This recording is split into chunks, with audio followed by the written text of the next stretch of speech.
Dears, welcome back to Xylem learning. Xylem ലേണിംഗിന്റെ പുതിയൊരു ക്ലാസ്സിലേക്ക്, മലയാളം ക്ലാസ്സിലേക്ക്, ശ്രുതി ടീച്ചറിന്റെ ക്ലാസ്സിലേക്ക് എല്ലാവർക്കും സ്നേഹ സ്വാഗതം. ഹാപ്പി അല്ലേ? ഓരോ പരീക്ഷ കഴിയും തോറും നിങ്ങള് കൂടുതൽ ഇങ്ങനെ കോൺഫിഡൻസ് ആയിട്ട് വരാണ് അല്ലേ? കാരണം എന്താണ്, പരീക്ഷയൊക്കെ അത്ര എളുപ്പമാണ്, അടിപൊളിയായിട്ട് കാര്യങ്ങളൊക്കെ മുന്നോട്ട് പോകുന്നുണ്ട് അല്ലേ? ഇന്ന് ടീച്ചർ വന്നിരിക്കുന്നത് വളരെ പ്രധാനപ്പെട്ട ഒരു കാര്യം പറയാൻ വേണ്ടിയിട്ടാണ്. ഒരു പരീക്ഷാ ചോദ്യമായിട്ടാണ് എപ്പോഴും നമുക്ക് കാണാറുള്ള ഒരു ചോദ്യം കേട്ടോ. അപ്പൊ ഓക്കെ അല്ലേ? ഏതാണ് പരീക്ഷ? കേരള പാഠാവലിയാണ്. കേരള പാഠാവലിയാണ്. അപ്പൊ എന്റെ പേരറിയാത്തവരുണ്ടോ? അതിന്റെ പേരറിയാത്തവരുണ്ടെങ്കിൽ ഒന്ന് ഞാനങ്ങ് പറയാം. മൈ നെയിം ഈസ് ശ്രുതി. അപ്പോ ശ്രുതി എന്നാണ്, ശ്രുതി ടീച്ചർ എന്ന് നിങ്ങൾക്ക് വിളിക്കാം കേട്ടോ. ശ്രുതി വൈശാഖ് എന്നാണേ. ഓക്കെ, ഇന്ന് കേരള പാഠാവലിയിലെ സാധാരണ എപ്പോഴും ചോദിക്കാറുള്ള, നിങ്ങൾ കൺഫ്യൂഷൻ ആക്കുന്ന ഒരു ചോദ്യമാണ് പ്രതികരണക്കുറിപ്പ് അല്ലെ? ഇത് കാണുമ്പോൾ തലേ കൈ, പ്രതികരണക്കുറിപ്പ്, വിശകലനക്കുറിപ്പ്, അങ്ങോട്ടും ഇങ്ങോട്ടും എല്ലാം കൂടെ കൺഫ്യൂഷൻ ആവും. പ്രതികരണക്കുറിപ്പ് എന്ന് പറഞ്ഞാൽ പ്രതികരിക്കുക എന്നുള്ളതാണ്.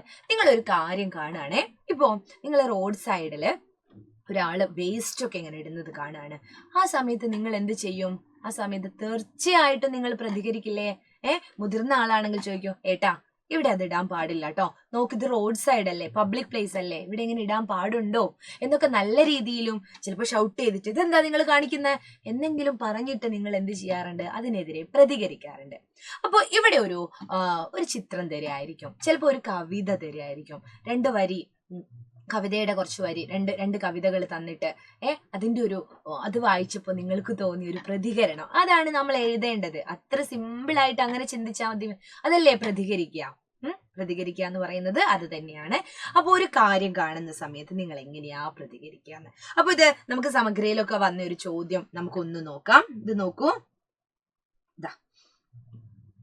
ജനിക്കും നിമിഷം തൊട്ടൻ മകൻ ഇംഗ്ലീഷ് പഠിക്കണം, അതിനാൽ ഭാര്യ തൻ പേരങ്ങ് ഇംഗ്ലണ്ടിൽ തന്നെയാക്കി. കുഞ്ഞുണ്ണി മാഷ് നല്ല രസമായിട്ട് നമ്മളോട് പറഞ്ഞു വെച്ചതാണ്. ജനിക്കുമ്പോ തൊട്ട് എന്റെ കുട്ടിക്ക് എന്ത് പഠിക്കണം? ഇംഗ്ലീഷ് പഠിക്കണം.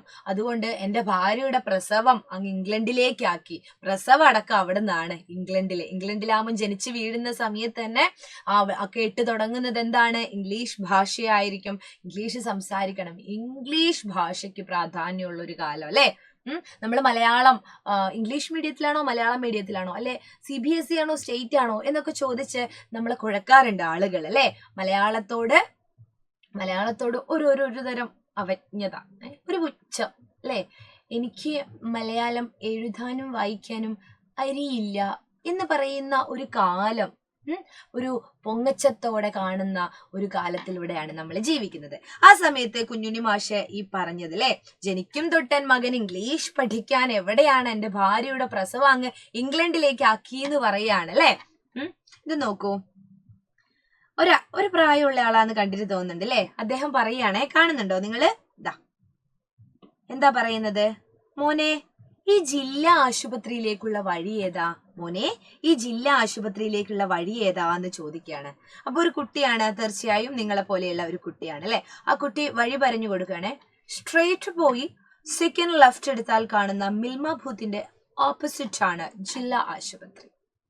നിങ്ങൾ അങ്ങനെയാണോ വഴി പറഞ്ഞു കൊടുക്കാല്? ഒരു അച്ഛൻ വന്ന് വഴി ചോദിക്കുകയാണ്. ആ സമയത്ത് നിങ്ങൾ എന്ത് പറയും?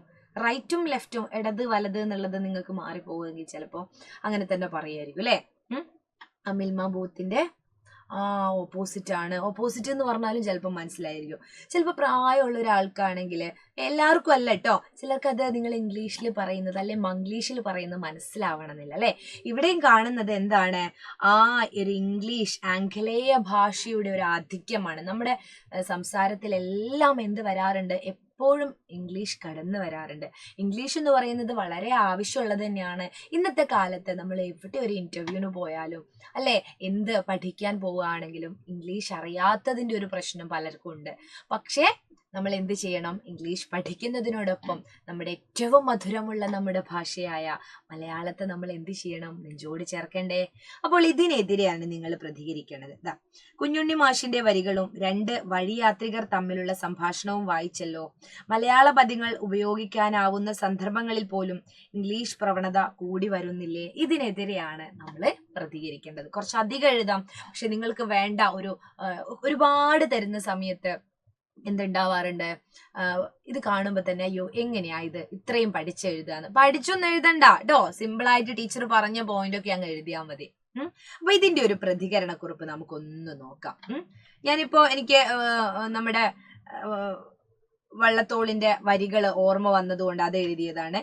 മറ്റുള്ള ഭാഷകൾ കേവലം ധാത്രിമാർ, മർത്യന്നു പെറ്റമ്മ തൻ ഭാഷ താൻ. മറ്റുള്ള ഭാഷകളൊക്കെ കേവലം ധാത്രിമാരാണ്. ധാത്രി എന്ന് പറഞ്ഞാൽ വളർത്തമ്മമാരാണ്, പോറ്റമ്മമാരാണ്. പക്ഷെ മനുഷ്യന്, മർത്യന് എന്താണ്, പെറ്റമ്മ തൻ ഭാഷ താൻ. പെറ്റമ്മയാണ് തന്റെ സ്വന്തം ഭാഷ എന്നല്ലേ, സ്വന്തം ഭാഷയെ പെറ്റമ്മയെ പോലെയാണ് കാണുന്നത് എന്ന്. മറ്റുള്ള ഭാഷകളെല്ലാം വളർത്തമ്മമാരാണെന്നും സ്വന്തം ഭാഷ ആണ് ഓരോരുത്തർക്കും അമ്മയ്ക്ക് തുല്യെന്നാണ്. അമ്മയ്ക്ക് ഇവിടെ നമുക്ക് എഴുതി ചേർക്കാം. ഓരോരുത്തർക്കും സ്വന്തം അമ്മയ്ക്ക് അല്ലേ, പോറ്റമ്മയ്ക്ക്, സ്വന്തം അമ്മയ്ക്ക് തുല്യമെന്ന് കവി പാടിയിട്ടുണ്ടെങ്കിലും അല്ലേ,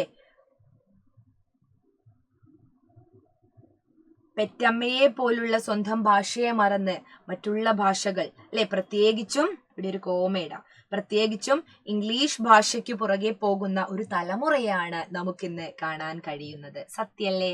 ഈ പ്രവണതയെ കളിയാക്കിക്കൊണ്ട് കുഞ്ഞുണ്ണി മാഷ് പറഞ്ഞിട്ടുണ്ട്. എന്താണ്? നമ്മള് കവിത നേരത്തെ തന്നെ, ജനിക്കും നിമിഷം തൊട്ടൻ മകൻ ഇംഗ്ലീഷ് പഠിക്കണം, അതിനാൽ ഭാര്യയുടെ പേര് എന്ന് പറഞ്ഞാൽ പ്രസവം ട്ടോ, പേര് എന്ന് പറഞ്ഞാൽ പ്രസവം, ഭാര്യയുടെ പ്രസവം ഞാൻ ഇംഗ്ലണ്ടിലാക്കി എന്ന്, ഭാര്യയുടെ പ്രസവം ഞാൻ ഇംഗ്ലണ്ടിലാക്കി എന്ന്. ഇതിനോട് ചേർന്ന് നിൽക്കുന്നതാണ് ഇവിടെ തന്നിരിക്കുന്ന സംഭാഷണവും. ജില്ലാ ആശുപത്രിയിലേക്കുള്ള വഴി മലയാളത്തിൽ ചോദിക്കുന്ന ആളിനോട് ഒരു കുട്ടി മറുപടി പറയുന്നത് മംഗ്ലീഷിലാണ്. റൈറ്റ് പോയി സെക്കൻഡ് ലെഫ്റ്റ് എടുത്താൽ കാണുന്ന മിൽമ ബൂത്തിന്റെ ഓപ്പോസിറ്റ് എന്ന് കുട്ടി മറുപടി പറയുമ്പോൾ കേൾക്കുന്ന ആൾക്ക് അത് മനസ്സിലാകുമോ എന്ന് ചിന്തിക്കാനുള്ള വിവേകം പോലും ഇന്നത്തെ തലമുറയ്ക്കില്ല. ഭാഷ ഇന്ന് സ്റ്റാറ്റസിന്റെ ഭാഗമാകുകയാണ്. നമ്മുടെ സ്റ്റാറ്റസ് ആണ് ഓരോരുത്തരും ഭാഷ അല്ലെ. ഇംഗ്ലീഷ് പറയുന്നത് നല്ല സ്റ്റാറ്റസ് ഉള്ള ആളാന്നാണ് നമ്മൾ വിചാരിച്ചു വെച്ചിരിക്കുന്നത്. മലയാളം പറയുന്നത് നാണക്കേടായി തോന്നുന്ന ഒരു പുതുതലമുറയെ സൃഷ്ടിക്കുന്നത് എന്റെ കുട്ടിക്ക് മലയാളം എഴുതാനും വായിക്കാനും അറിയില്ല എന്ന് അഭിമാനത്തോടെ പറയുന്ന സമൂഹം തന്നെയാണ് അല്ലെ. പാശ്ചാത്യ ഭാഷകളിൽ, പാശ്ചാത്യ ഭാഷ എന്ന് പറഞ്ഞാൽ ഇംഗ്ലീഷ് പോലുള്ള ഭാഷകൾ അല്ലെ, പ്രാവീണ്യം നേടുന്നതിനോടൊപ്പം സ്വന്തം ഭാഷയെ നെഞ്ചോട് ചേർക്കാൻ ഓരോ മലയാളിക്കും കഴിയേണ്ടതുണ്ട്. ഇതാണ് ഇതിനോടുള്ള എന്റെ പ്രതികരണം. ഇനി നിങ്ങൾക്ക് ഇതിലെന്തെങ്കിലും കൂട്ടിച്ചേർക്കാനോ അല്ല ഇങ്ങനെ ഇതല്ല ശരി അതാണ് എന്ന് തോന്നുകയാണെങ്കിൽ തിരിച്ചും എഴുതാം, കുഴപ്പമൊന്നുമില്ല. നമ്മുടെ അഭിപ്രായമാണല്ലോ നമ്മൾ അവിടെ രേഖപ്പെടുത്തേണ്ടത്. പരീക്ഷാ പേപ്പറിലാണെങ്കിലും അവര് പറയുന്ന അതേ ഉത്തരങ്ങൾ തന്നെ എഴുതണമെന്ന് നിർബന്ധമൊന്നുമില്ല. കാരണം എന്താണ്, നമുക്കത് അഭിപ്രായം പറയാനുള്ള സ്വാതന്ത്ര്യം എവിടെയുണ്ട്. അപ്പോൾ എന്റെ അഭിപ്രായം ഇതാണ്, മലയാള ഭാഷയെയും ചേർത്ത് പിടിച്ചുകൊണ്ട് വേണം നമ്മൾ മറ്റുള്ള ഭാഷകളെ സ്വീകരിക്കാൻ എന്ന് അല്ലെ. ചില കാര്യങ്ങൾ മലയാളത്തിൽ പറയേണ്ടടുത്ത് മലയാളത്തിൽ പറയണം.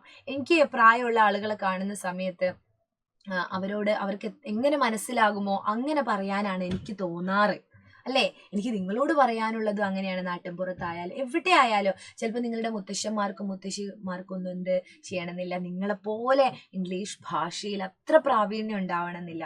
അപ്പൊ അവരോട് മലയാളത്തിൽ പറയാൻ ശ്രമിക്കുക അല്ലെ. അവരെ ഇംഗ്ലീഷ് പഠിപ്പിക്കാം, ഒപ്പം അവർക്ക് മനസ്സിലാകുന്ന രീതിയിൽ നമ്മൾ പറയാൻ ശ്രമിക്കുക എന്നുള്ള ഒരു കുഞ്ഞു ഉപദേശവും കൂടെ ടീച്ചർ തരാണ്. അപ്പൊ എല്ലാവർക്കും എന്താണ് ഈ ഒരു കാര്യം മനസ്സിലായിട്ടുണ്ട് എന്ന് വിചാരിക്കുന്നു. നിങ്ങൾക്ക് മാർക്ക് കിട്ടുക എങ്ങനെയാണ്? മാതൃഭാഷയുടെ പ്രാധാന്യം കണ്ടെത്തിയിട്ടുണ്ട് അല്ലെ. മലയാള ഭാഷയോടുള്ള ഇന്നത്തെ സമൂഹത്തിന്റെ സമീപനം വിശകലനം ചെയ്തിട്ടുണ്ട്. മലയാള ഭാഷയുടെ ഉപയോഗം വ്യാപിക്കാനായി ഏറ്റെടുത്തിട്ടുള്ള പ്രവർത്തനങ്ങൾ തിരിച്ചറിഞ്ഞിട്ടുണ്ട്. സ്വന്തം നിരീക്ഷണങ്ങൾ അവതരിപ്പിച്ചിട്ടുണ്ട്. ഉചിതമായ ഭാഷ. എന്റെ ടീച്ചർ ഇവിടെ ഒരു മലയാള ഭാഷയെ ആളുകൾ സ്വീകരിക്കാൻ വേണ്ടിയിട്ട് എന്താണ് മലയാള ഭാഷാ പ്രവർത്തനങ്ങളൊക്കെ നമുക്ക് എഴുതാന്നുള്ളൊരു കാര്യവും കൂടെ ഇവിടെ ചേർത്ത് കഴിഞ്ഞാൽ ഉത്തരം സെറ്റായിട്ടോ. അപ്പോൾ ഇതുപോലുള്ള ചോദ്യങ്ങളായിട്ട് ടീച്ചർ വരാം. അതിനു മുൻപ് എനിക്ക് പറയാനുള്ളത്, നമ്മുടെ ചാനൽ സബ്സ്ക്രൈബ് ചെയ്യാത്തവരുണ്ടോ? ആരെങ്കിലോ ഒന്ന് സബ്സ്ക്രൈബ് ചെയ്തേക്കൂട്ടോ. അതുപോലെ വാട്സപ്പ് ചാനലിന്റെ ലിങ്കും കൂടെ നമ്മുടെ ഈ ഒരു സ്ക്രോളിലൂടെ പോകുന്നുണ്ട്. വാട്സപ്പ് കമ്മ്യൂണിറ്റി ഗ്രൂപ്പിലും വാട്സപ്പ് ചാനലിലും ഫ്രീ ആയിട്ട് നിങ്ങൾക്ക് ജോയിൻ ചെയ്യാം. അതിൽ ജോയിൻ ചെയ്യാം. അതുപോലെ നമ്മുടെ ബാച്ച് ഓരോ കാലത്തും ഓരോ ഓഫേഴ്സും ആയിട്ടാണ് അത് വരാറ്. അപ്പോൾ ഫീസിലൊക്കെ വളരെ ഇളവുണ്ട്. നിങ്ങൾ എന്ത് ചെയ്യുക, ഈ ഒരു നമ്പറിലൊന്ന് വിളിച്ചു നോക്കിയിട്ട് ആ ബാച്ചിലേക്ക് ഇന്ന് തന്നെ അഡ്മിഷൻ എടുക്കാൻ ശ്രമിക്കുക. അപ്പോൾ അടുത്ത ക്ലാസ്സിൽ കാണാം. അതുവരേക്കും ടാറ്റാ.